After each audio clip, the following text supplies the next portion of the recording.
Some people rock and some people roll. Some will make you giggle right down to your soul. So talk to the world and introduce them to you. And look at me now, I'm all Barbara and you. You gotta take a step inside the shoes of another. Get to know your neighbor, get to know one another. So talk to the world and introduce them to you. And look at me now, I'm all Barbara and you. And welcome to the Barbara and You Show in a whole new venue for me. In my 40-some years of being on TV, I've never done anything like this. And I know a lot of you may be familiar with these virtual interviews, but I'm kind of doing a test ground tonight. But first of all, I definitely want to thank FATV and especially Nate Glennie, who's our executive director, who convinced me that I can do this. And I think it is most appropriate that we have our first guest tonight, because usually when I open the Barbara and You Show, I always say, welcome to the WCU Workers Credit Union Studios at FATV. And so it's very appropriate that I have the president of Workers Credit Union, Doug Petersen, here, and vice president in charge of marketing, Caroline Santangelo. Welcome, nice to see both of you. Nice to see you too, Barbara. Thanks for having us, Barbara. It's great to be here. Well, I want to hear about, first I'm going to start with pretending somebody just moved to Massachusetts from down south and they don't know the first thing about Workers Credit Union. Tell them about your credit union. Yeah, Doug, you want to go first? Sure. So, yeah, thanks for that. So first of all, we have a very, very proud history. As you know, Barbara, we started in Fitchburg back in 1914 to actually help people that come over Finnish heritage, to help them with their banking services. So we're 106 years young as of this year. And actually that makes us the 9th oldest credit union in the United States. And you probably didn't know that, Barbara. I didn't know that. So today though, we're the 4th largest credit union in New Hampshire, Massachusetts, for example.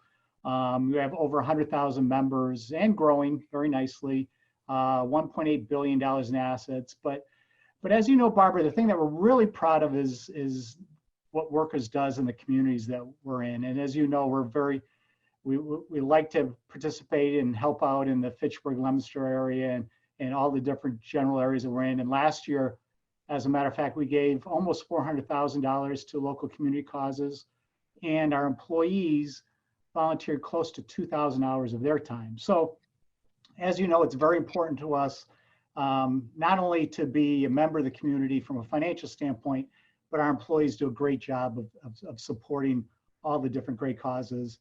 And, being a credit union, one of the other cool things about Workers is, actually a couple of weeks ago, we gave back to our members $3.3 million. That's what we do annually. We call it the Workers Give Back. We give back a good chunk of our profits every year. And that amount was $3.3 million this year. So something that's also very, very proud of. And when you mention your employees, I'm sure you're very proud of it, having Caroline on the staff. And Caroline, tell me what your job entails as the Vice President of Marketing. Absolutely. So, Barbara, I'm not a newcomer to Massachusetts, but I am a newcomer to Workers Credit Union, having been in my role for about 3 months now. So I get the opportunity to represent our brand, represent our products and services, but really to help Workers Credit Union embody that thing that really makes us who we are, which is putting members first in everything that we do. And so I think that that's really the mission of marketing, to convey that strength. And you recently helped produce a wonderful video that we're not going to show tonight, but trust me, folks, it's a wonderful video. But I was stunned when I heard some of the statistics. I had no idea that the credit union had as many members as you have. So it's good to hear the history. I knew it was old. I wasn't sure about, and Doug, let's make it clear, you and I weren't around back then. Correct, yes. But now that we have the history, fast forward to the times we're living in today, and how has this coronavirus affected the credit union and your clients and your employees? Yeah, that's a great question. When you first hear that question, don't you automatically take a deep breath and say, yeah, yeah. You know, for workers, it's you know, our priority's been, you know, the health of our members and our employees, to safeguard the health, and not only physical health, but obviously the financial health as well. So that's been our number one priority. You know, throughout this whole time period, you know, credit unions, banks are essential services, so we get the opportunity to still remain open, though we are serving our members a little bit differently. For example, instead of having members come into the lobby and wait in line in the lobby, you know, our drive-ups are incredibly busy now, and almost as efficient, actually. In addition to that, we've had a tremendous amount of phone calls from our members with their financial situations. You know, everyone's very concerned about their financial health and well-being now as much more than ever. And so if you look at just our call volume alone, it's like 4 times as high as it was before. So it's just tremendous, the amount of our members that we're getting the opportunity to talk to. And you know, I would encourage, if there's any of our members, you know, so many of our members, excuse me, that are listening now, if you have any financial concerns, you know, just give us a call and we'll help you through those things. That's what we're here for, to work with you and say, how can we help you, whether it's if you have a loan with us or it's something else that you're worried about. You know, that's really what we're here for. So give us a call. We'd love to be able to help you with that. So in addition to that, we're reaching out with a lot of different programs to help our members. You know, we have an unsecured loan rate of 1.9%. So if any member has a little bit of a problem meeting an immediate need, you know, very, very important product that we have, as well as you've probably heard a lot about the PPP loans, Barbara, haven't you? And Workers Yes. is doing a lot of those too to help our members. So we're really, we feel that this is a time for us to really show how much to our members, how important they are to us. And so we're spending as much of our resources on that as we can. Well, you kind of anticipated my next question, which was, what kind of advice do you give to your members? And when you say people shouldn't hesitate to call, and I personally have experienced calling Workers, and I was very satisfied with the help I got. But do people need to maybe exercise a little more patience these days than normal? Yeah, you know, as I mentioned, our call volume is up 4 times as much as normal. So while we have a lot of staff that's really allocated to the call center to help out, you know, the wait times, I hate to say, are longer than normal. But you know, the really interesting part, Barbara, is that members aren't complaining. Members realize what's going on, and they're very, very patient with us. And they're, you know, now obviously if you can't wait a long time on the phone, there's a way to say, please call me back at this number, and when they're free, they'll call you back. So there are convenient ways to do it, but really members have been very, very supportive of the credit union. And as I mentioned, we had to close our lobby, so members have used our drive-ups, and members have actually been appreciative of that, because they've said, well, we think that this is healthier for us this way. And they're concerned about the health of our employees too, which is kind of really nice to see. So, yeah, Barbara, and I want to add to that, which it's true. Members have been so understanding, and the call volumes have been very high.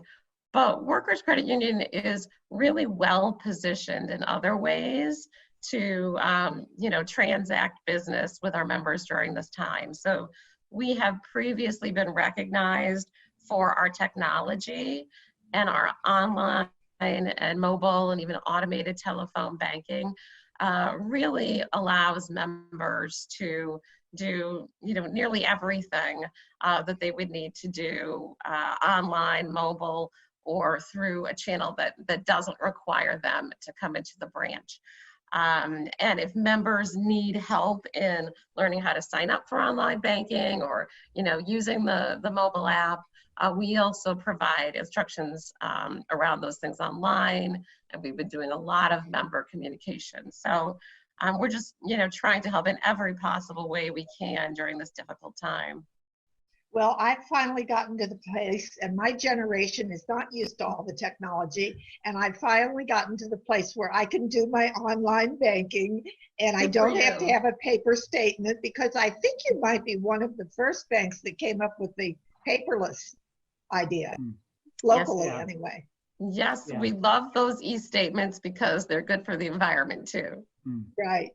And the other thing I want to mention, be sure to mention, is, and Doug, you alluded to this earlier, but Workers Credit Union has been a tremendous supporter of so many events in our area. And not only do you throw, some support financially behind certain projects, but you also have your employees go out, have a day off work and go help with day of caring or whatever might be going on. Is that a standard philosophy with Workers Credit Union? Barbara, one of the ones, and there's so many different causes that the credit union supports and our employees support. So I shouldn't say this, but one of my favorite ones is the Relay for Life. And Workers Credit Union has, last year, I think we had 38 employees that participated in Relay for Life. And our donations, very proud to say that we had the highest level of donations of anybody at the Relay for Life. So very, very proud of that. Very, very proud of our support for the United Way. Very, very proud of, if I keep going, I'm going to miss a few, and then I'll get yelled at later. So, but we are, that is a big part of who we are, Barbara. We are a community organization, so we do our best to support as many different organizations as well. So. And I think that is very much appreciated. And you certainly have been a fixture in downtown Fitchburg for these many years, as you mentioned, but there's something new on the horizon. Would you like to tell us about your newest project? I would love to tell you about our newest project. And it's kind of funny because while it's new, we've been working on this newest project for over 4 years. So I remember talking to the mayor when I said, we're going to be buying some new space in Littleton because we've outgrown our space in Fitchburg. And so we're gonna have to move some people from here to there. And so we did that. We did some articles in the paper. We talked to a lot of different people. And that was 4 years ago, Barbara. And now we're ready to, we have a new location in Littleton that'll be ready within the next month. Although we don't need it right now because everybody's working from home, but when it's safe for our employees, we'll be moving about 2/3 of the employees from Fitchburg there, which will give us a lot more space here for future expansion. And there's other locations that will be able to move over there too. So the Fitchburg office, downtown Fitchburg, will still be there? We'll still be here. We'll still have our branch here. We'll still have some very important departments here. Our mortgage department's going to be here. Our deposit operations department's going to be here. I'm going to still have an office here to work out of too as well. So Fitchburg is our roots, as I said. That's where we were founded in Fitchburg. So it's very, very emotional to us. So we're going to continue to support all the great causes that we did before, and to continue to be as we see it, as an important part of the Fitchburg and Leominster area. So Caroline, I'll ask you about the progress on the building in Littleton. Under the circumstances, has progress been able to continue, and are you still going to meet that deadline for opening? Amazingly, the construction team is so phenomenal. We are going to meet the move-in, but as Doug said, probably won't be moving in. There's been some minor delays, but we're actually 100% on schedule, and we've been working with interior designs and just getting the finishes on the building now. So that's all going to be done, and working on getting the CO ready. But the fact is, one thing we don't know is how we'll actually go about moving into the building. So that's all yet to be planned. That's on the long list of things a lot of us don't know and can't plan for. Time will tell, right? Yeah. And Exactly. Doug, you referred earlier to the payback. And I remember, I believe you kicked that off some years ago at our Chamber of Commerce breakfast that I was hosting, and you had like a band there, and it was a big to-do to announce this payback. You want to explain a little more about it, because you enticed me to become a member at that point. That was so much fun, Barbara. That was so much fun. Of course, man, did I get a lot of teasing from some others in the community, but that's another story for another day. But so workers is a credit union. The reason why we're here is to improve the daily lives of our members. That's what we live by. And so what we do is every year we take a big portion of our profits and we give it back to our members. And so every member gets a deposit into their account, and actually happened for us a little over 2 weeks ago. And the deposit in their account depends on how much business they have with the credit union. So members that use the credit union a lot. So let's take an example. If you have a mortgage of like $180,000, which is about the average size mortgage, as you know, Barbara, that's about the average size mortgage these days. And then if you look at maybe they have a savings account of maybe $5,000 and maybe a checking account with a couple $100, that member would have gotten a deposit in their account of about $200. So, that $200 would be a nice opportunity, not to go out to dinner now, but to maybe to order some pizza in or something, or do some other things. As we are here for our members, and that's just one of the ways that it gives us the ability to appreciate our members, show how much we care, and honestly, that is one thing that differentiates us from a lot of Carolyn, were some of these initiatives things that really got you excited about Workers Credit Union and working for them? Absolutely. It wasn't that long ago when I was interviewing with Doug, and I actually looked at him and said, this give back program is incredible. I don't know of anyone else that's doing things like this.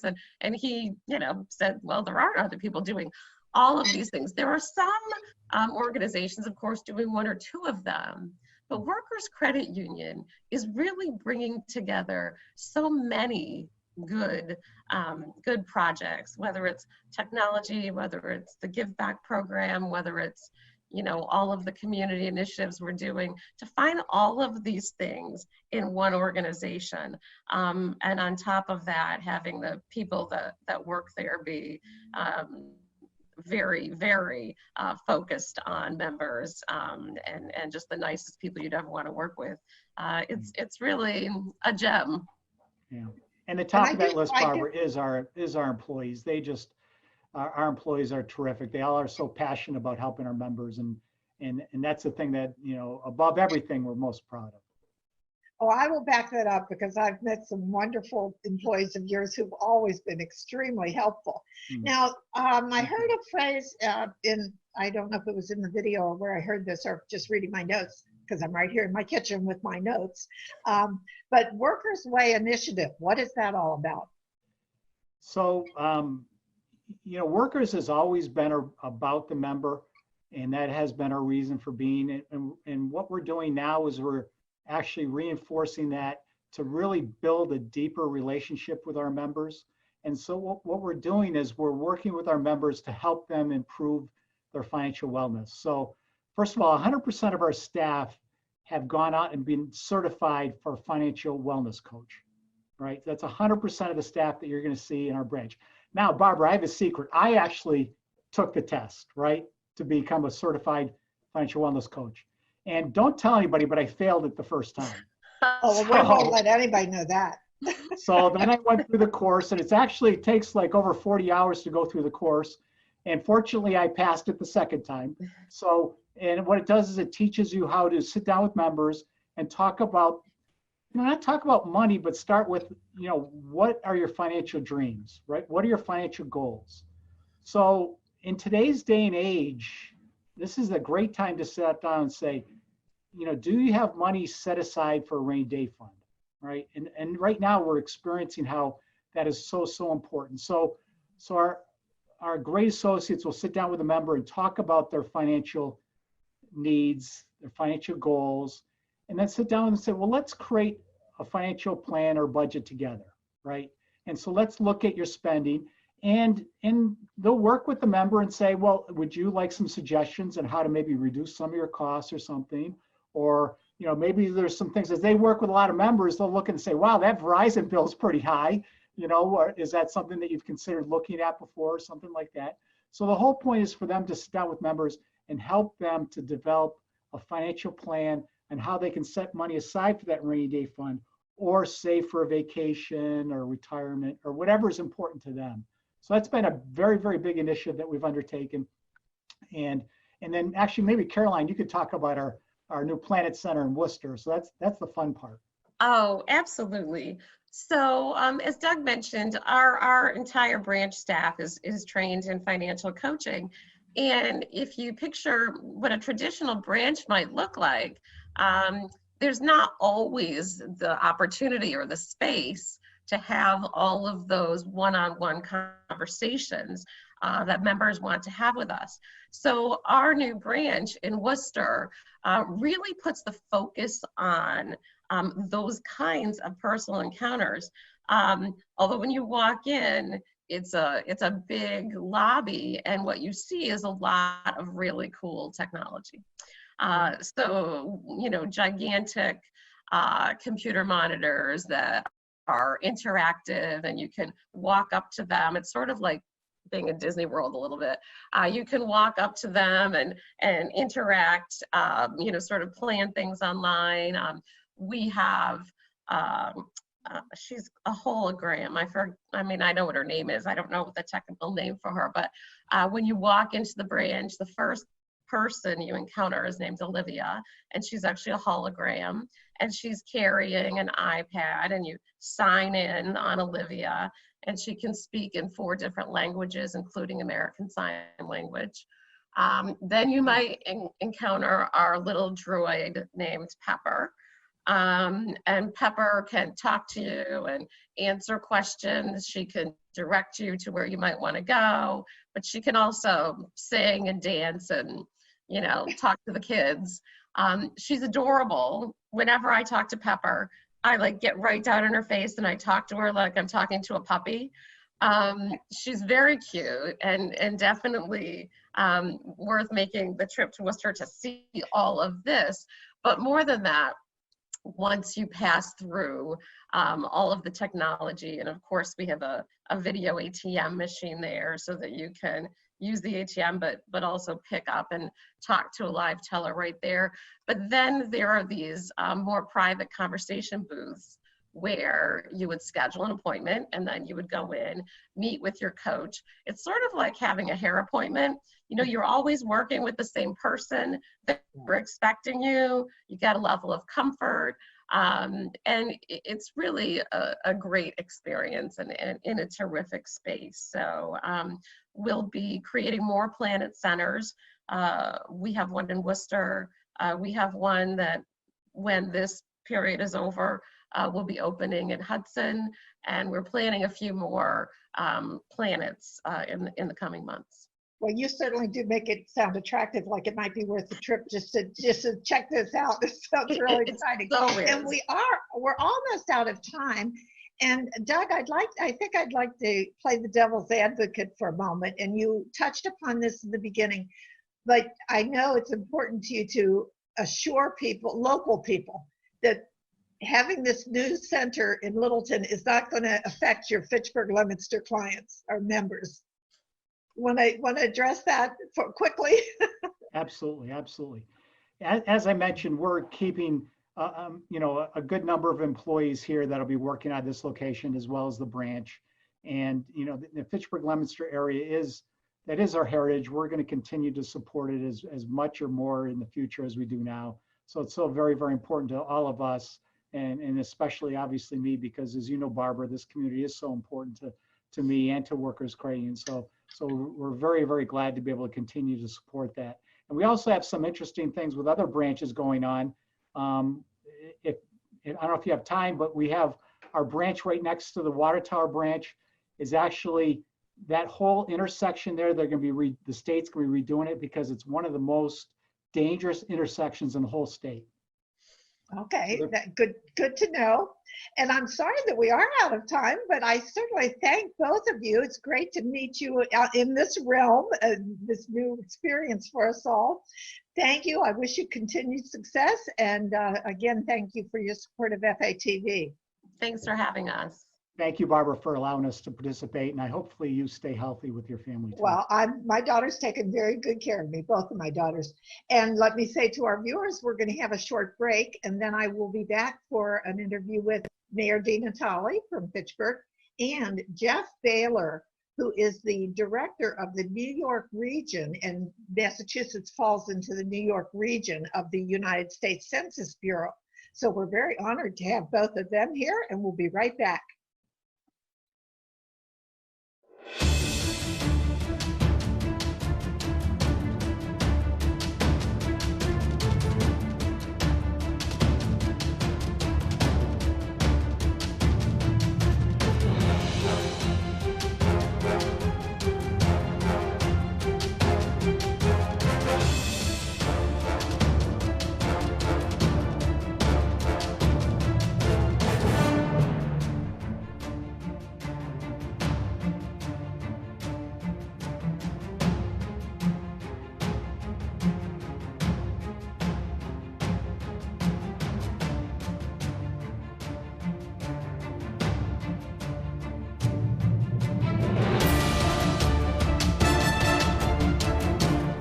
I am George Meridanian, and welcome to another edition of Chess Chat.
And welcome back to the Barbara and You Show.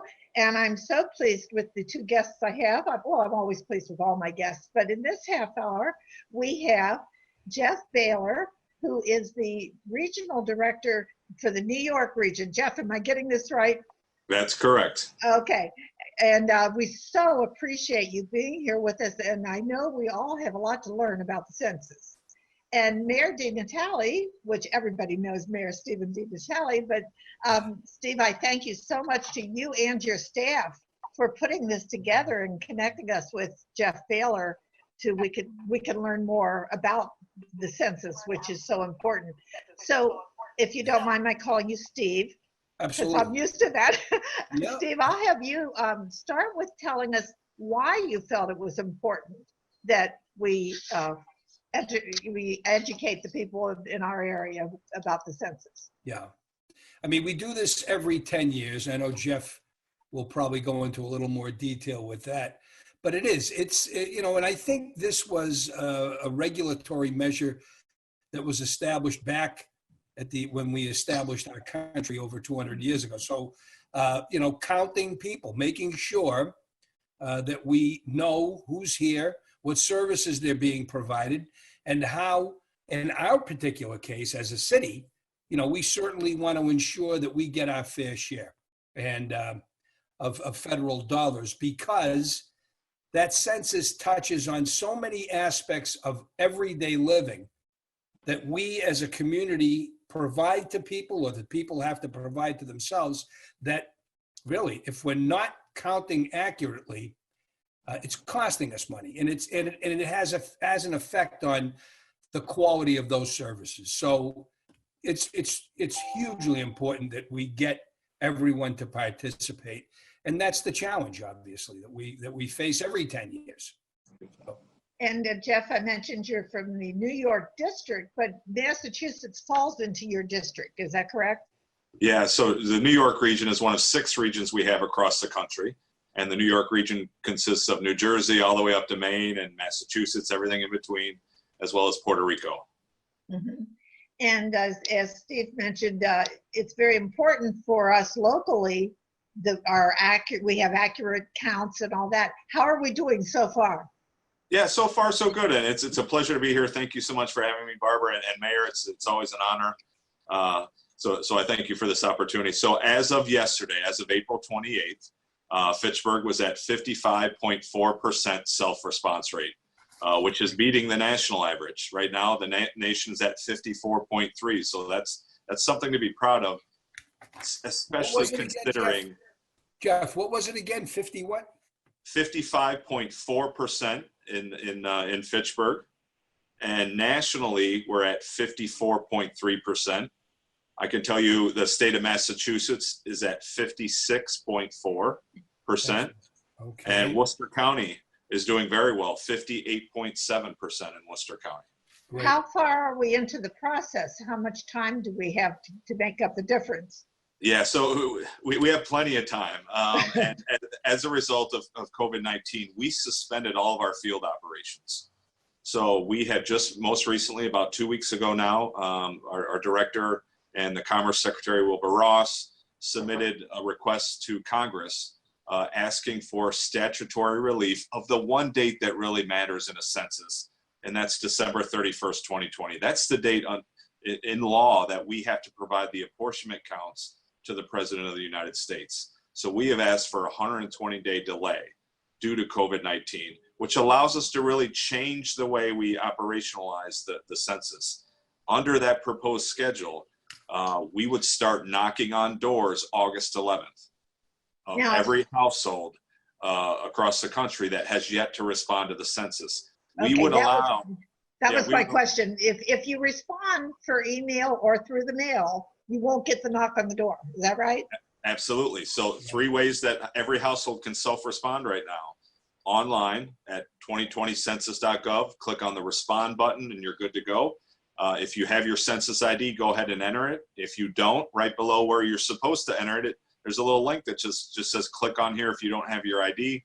An address screen will pop up. You can simply put in your address and fill out your census form. In addition, every household in Massachusetts, they can call one of our toll-free telephone numbers. We have 13 toll-free telephone numbers, 1 for every language we support. You can give your information over the phone, and every household that hasn't responded yet should be receiving their paper questionnaire in the mail by April 30th. And then they can fill it out, put it in the postage paid envelope, and send it back in. And then if there's another deadline for when they have, when people start going and knocking on doors? Yeah, so August 11th right now would be the start date in which we would start knocking on doors, but we would still allow every household across the nation to self-respond all the way through October 31st under this proposed schedule that we put out there. So even while we're knocking on doors, and we found this in many of the tests that we did, we'd leave a little note that says, hey, we stopped by, we're gonna come by again to try to get your information. But if you want, you can go online or call this toll-free telephone number. And people would do that because I'm sure, especially in the current environment we're in, people don't want people coming to their home and knocking on their door and collecting that information. So that's what we're trying to do now, is really get people to self-respond online, over the phone, or on paper. Mm-hmm. Barbara, yes, can I say something? And Jeff, I filled out my census online, and I'll tell you, it is the simplest, and I'm challenged when it comes to last name Ask Nathan Glennie. I'm just sorrowfully challenged when it comes to computers and whatnot. But really, I want to encourage people. It's really simple, and it's less than 10 minutes, and it will provide so much to the community. Those few minutes that it's really a simple process. Please take advantage of it for the people at home viewing this. So what I hear you saying, Mayor, is that it definitely benefits us individually as a city to get the accurate accounts, because that's how funds are dispersed. Is that correct? Absolutely. That's right. It directly benefits every citizen living in the city of Fitchburg. Jeff, you want to expound on that? Yeah, and I really want to highlight what the mayor said, and he said it perfectly. When we talk about the census and the importance, it boils down to two things: representation and funding. And this starts, at the federal level, from the number of representatives the Commonwealth of Massachusetts will have in the House of Representatives will be based upon the 2020 census. And we want to ensure that Massachusetts doesn't lose any of their congressional representation. How we can ensure that is ensure that we get a complete and accurate count in Fitchburg and in communities throughout the Commonwealth of Massachusetts. States will use this data for their redistricting, for drawing their voting precincts, their school districts. Businesses will be using this data to determine where they want to expand. They want to go to a place where they would have a customer base. They want to go to places where they would have an employee base. So they look at that. And then the federal funding, which is probably the most important piece. Hundreds of billions of dollars are disseminated every year based upon formulas that use census data. This is money for things such as food stamps and SNAP and TANF and WIC. It's for education, whether it's Pell Grants, Title I grants, Head Start funds, funding for national school lunch and breakfast programs. Decisions are made locally at times on classroom size and technology that comes in. And you talk about infrastructure, whether that's roads, bridges, mass transit systems. Funding comes in based upon census counts. And at the current environment we're in, we talk about healthcare. One way to help the strain on your local communities and support those emergency personnel is to fill out your census, because money for critical programs, decisions in the future that are made upon how many supplies or vaccines we may need, people are going to look to census data to get some of those answers. So let's ensure those decisions, that funding that comes into the community, is based upon the most complete and accurate data. And Jeff, I believe in the beginning you mentioned that we are talking about households. We're not talking about individuals. It's you're responding for your household. That's correct. We need you to fill out, we need every resident, when they get that form, there's only one form per address or per household. We need to ensure whoever's filling that out, they include everyone living or staying there, including babies and small children, right, grandparents that they may be taking care of. Maybe there's a family member who's currently displaced that only plans on staying temporarily. If they don't have any other place there that they have to go to, you need to ensure they get included on your form. Okay. And Mayor DiNatale, as I said, I thank you and your staff for creating this interview for us today, and it's great to have Jeff here. Did you have particular concerns that made you think this would be a really good idea?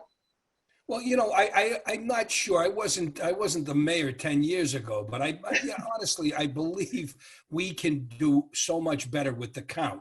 And by the way, I want to also send out my thanks. I mean, she's been with me for so many years, too many years that I even want to think about. But my aide, Joan David, who's been a critical part in us putting this together in the city. And what Jeff was talking about, he talked about education. Just to bring it into context, folks, in 2019, the U.S. Department of Education provided Massachusetts with an estimated $688 million for elementary and secondary education. So that's just that's an example, all right, that these are critical dollars, and we need to make sure that count includes everyone.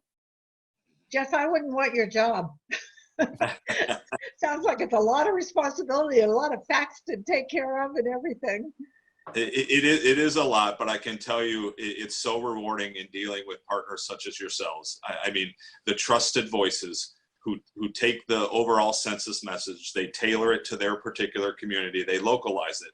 because even though the census is a national event, the only way we're successful is when we conduct it at the local level, meaning we have local trusted voices talking about the importance, talking about how easy it is to fill it out, such as the mayor mentioned, and how safe it is. You know, that data that is provided can never be used against an individual for harm. We can never share this information publicly at the person or household level. Anytime the census releases data, it's at a higher geography, a city, a town, a census tract level. It can never be at a person or household level. So the data that people provide is confidential and it is safe. I'm very glad you mentioned that, because I don't think people always realize how safe it is, and we're warned so often not to give out information that we're not sure where it's going. So that is good news, and I think it maybe needs to be oft repeated. Yeah, absolutely. Yeah, you know, we kind of lose that. I try to tell people, look, we don't care what your situation is. We just care that you're living here. Mm-hmm. And again, the services are provided to you no matter what your situation is. So therefore, the importance of making sure you're being counted is the key factor. Yeah. And Jeff, are there other misconceptions that people have? And I'm kind of asking this because I didn't know, like many other people don't seem to know, that this doesn't have just a census doesn't just happen every 10 years. There are census surveys going on all year long, and a lot of our statistics come from that. Is that true? Yeah, absolutely. In fact, we have over 130 monthly surveys that we conduct throughout the decade. And a lot of people don't realize that because they're much smaller. They're sampled surveys. And that's another great important point, is that the 2020 census will serve as the foundation for selecting our samples, for population estimates for the next 10 years. So we want to make sure we start out with a complete and accurate base. And the way to do that is to ensure that people fill out their 2020 census. And all those other surveys, is this part of how we come up with unemployment figures and median income figures, median house prices? It's all involved with the U.S. Census Bureau. Absolutely. Some of our hardest working employees are our field representatives who are out there every day knocking on doors. You mentioned the unemployment rate. We collect data 10 days out of every month. We give it to the Bureau of Labor Statistics, who then releases the unemployment rate on the first Friday of every month. You look at housing starts, consumer price index, crime indices. We collect data, health data for the Center for Disease Control, just a whole host of great surveys that we conduct. And that way we can turn data back out to our local leaders, to federal officials, to business leaders, so that they can use that data throughout the decade for planning purposes. So people need to realize not only the 2020 census, but that's what we're emphasizing today, but the Census Bureau is there to help everyone. It's not there to be nosy or to annoy people. It's to help people.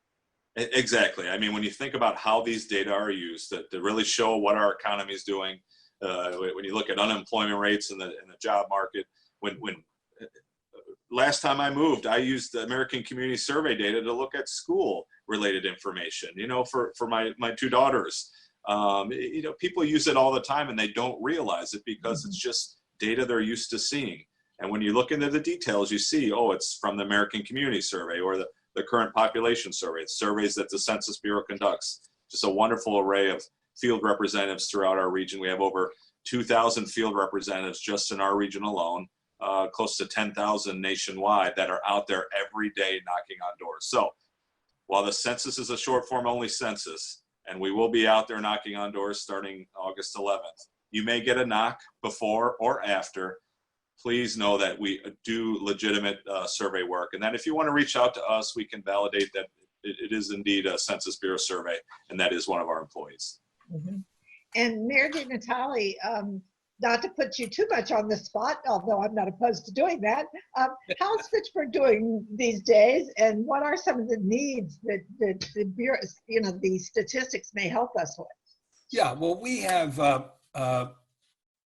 our population in the last count, I'm ballparking, it's about 41,000. But here's an example of really getting an accurate count. I would probably venture to say there are periods when Fitchburg State is in session. we're probably more like 46,000 people with the student population there. And then, of course, there are people that we don't know are living here that are living here. So I would argue we're probably closer to 50,000 people in the city of Fitchburg. So it's important that we count all of those folks. And, we established a complete count committee. That's what Joan heads up in my office. This COVID thing has thrown a monkey wrench into everything. And, Jeff mentioned it, but you know what? We looked at some of the numbers that right now. So obviously it's people registering online, and our numbers are pretty good shape. As Jeff mentioned, we're right there statewide, and we're beating the national number by a little bit. So we want to just keep the pressure going and make sure people keep registering. So and I'm hoping, I don't know, Jeff, you know more about this than I do. When the time comes when they have to, that last leg of the process, going and knocking on doors, does that generate a lot more participation, or is that hard to tell? I mean, yeah, in a lot of communities, and this is kind of one of the downsides of the COVID-19 environment. We had a lot of partners, and I know your complete count committee was planning on events, bringing people together, right, talking about the importance of the census with that trusted voice, and then motivating them to not go home, but sit down at one of these computers, or if you're at the library, or here's an iPad, sit down and fill out your census right now. So we're anxious for when restrictions are lifted, and maybe we won't be able to get to do some of these big grand events that we plan, but at least we can bring some people together, whether it's at a church service or at a community-based organization, or working. I know we had plans on coming in and bringing our tablets into events, whether that's at a local restaurant or a laundromat or someplace in one of those hard to count areas in which we have a very low self-response rate, and giving people the opportunity, the technology, the information they need, kind of the one-on-one support to fill out their own census form. So we plan on doing that. And when we start knocking on doors, I'll mention too, and let me throw in a quick plug about jobs. We had a great turnout for people applying for jobs. We're afraid that job pool is maybe not as accurate, because there's a lot of people who may not want to go out into communities right now and knock on doors, given all that's going on with COVID-19. So we're still recruiting. People can go online at 2020census.gov/jobs. Takes about 15 minutes to apply. But our goal is to hire locally. So if we do have to knock on doors, Mayor, it's from people they realize. If it's a certain neighborhood that speaks a language, that those employees speak that language, so that they're successful in getting the rest of the information. We know in some communities that is the best way, is actually the face-to-face interaction. That's what some prefer. So we'll do that, but we would definitely prefer as many households as can to either go online, call it in over the phone, or fill it out on paper. And Jeff, just so you know, and Barbara, and for the viewers at home, the Fitchburg tracks, the tracking system that we looked up online, and by the way, very helpful, love it, really shows us where we need to do more work. And coincidentally, or not, you being a statistician and whatnot, the lowest performing area, it makes sense that it's the lowest performing area. And I won't go into why, but we already recognize that area is, there are challenges. And we can see that in these numbers as well, whether it be poverty, accessibility, engagement, whatever it is. That really is pointing out what we already knew, quite frankly. So we need to do a better job with that particular area, and we will.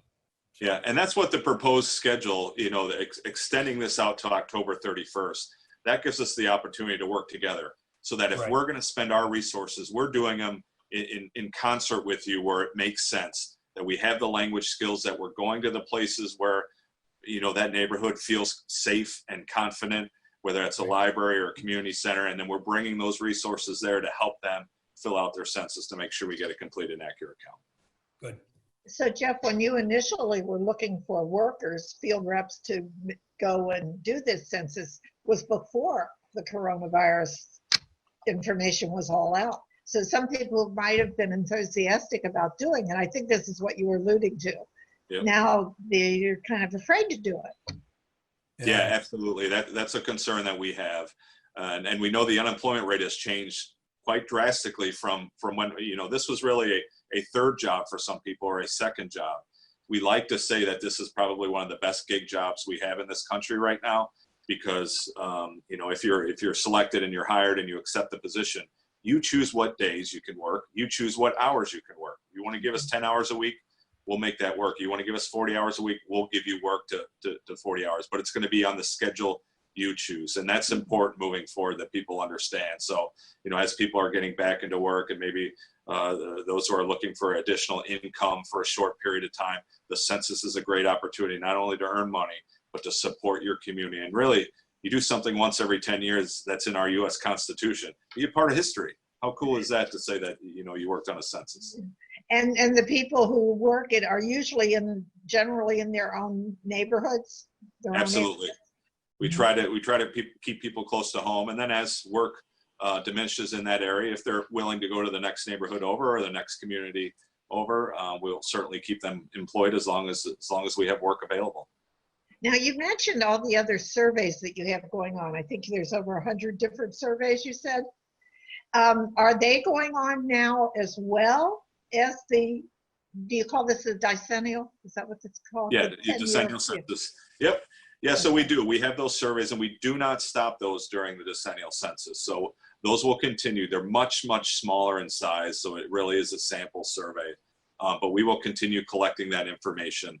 We stopped in-person data collection for all of our operations, both on the decennial census and our ongoing surveys. So right now, we're doing our phone interviews at this point in time. And at some, maybe a few months down the road, we'll get the okay to start completing in-person visits again.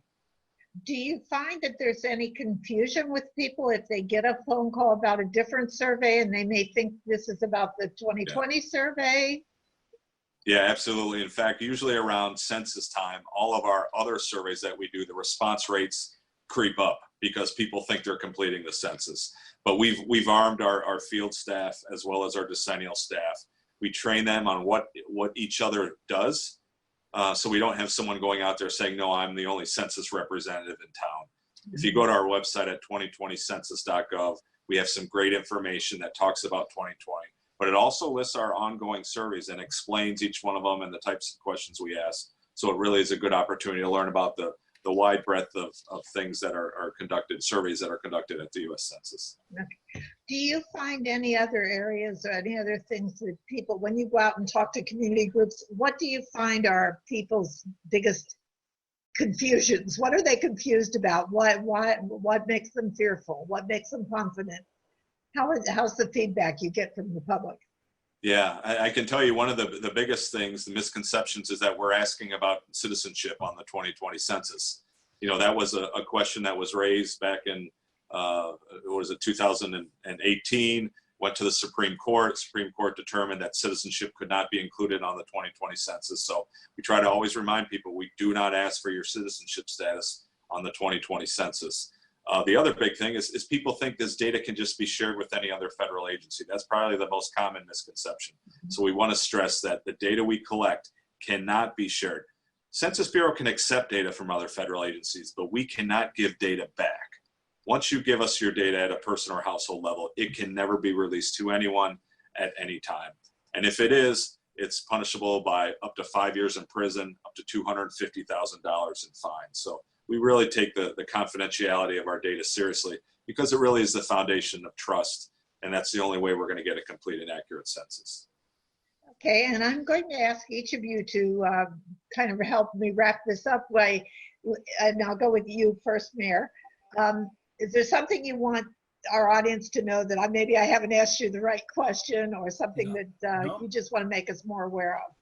No, I think it's a great segue what Jeff just said, and I think it's the chief reason why people don't respond to the census, because they're afraid of where that information is going to go. I don't think we can stress it enough that, and I've told people people that have issues with the whole immigration thing. They look, the services are being provided regardless of your status. So why would we not want to make sure we're getting an accurate count? So we don't, I tell people, we don't care, as I said when we began this presentation, we don't care what your status is, what your situation is. All we want to know is that you live in Fitchburg. That's it. And that's as far as it goes.